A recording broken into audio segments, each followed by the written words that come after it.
বল কিছু। শুভ দুপুর বন্ধুরা, বাইরে ভাত খাচ্ছে আমরা সবাই। দেখো ওই যে শান্তি কত কিছু বানাই নিয়ে আসছে, অনেক কিছু বানাই নিয়ে আসছে। মির্চের পকোড়া, ধনে পাতার পকোড়া, মুগের আর তুই ডাল, কি কি চাটনি। বানিয়েছিস? আমি এই যে কারি নিয়ে আসি, সজনা খতম হয়ে গেছে, সজনা চচ্চড়ি, কুমড়ো ভাজা, সব সব কিছু বানিয়ে নিয়ে এসেছি। আমি শুধু সাম্বার আর আলু ভাজা বানিয়েছি। এই যে কুমড়ো ভাজা। শান্তির চাটনি কেউ ধরেনি, এখনো চাটনি পড়ে নিয়ে আছে। নি না, সব পুরো ধনে নিয়ে নে। পাতার চাটনি সবাই খাচ্ছে। ওই দেখো নে। লাউ কুমড়ো, কুমড়ো ভাজা।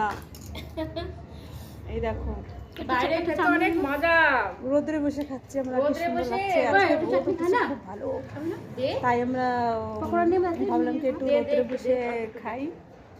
বাবা এই যে কতগুলি সবাই দিচ্ছে খাচ্ছে। দেখো। একটা পকোড়া নিন দে। তুই নে। এই টিফিনের গাড়ি শেষ হয়নি তো, তোকে ধনে পাতার পকোড়া। পকোড়া, আর এই যে মির্চি, আর এই যে গ্রিন চাটনি, মুলোর পাতা মুলোর।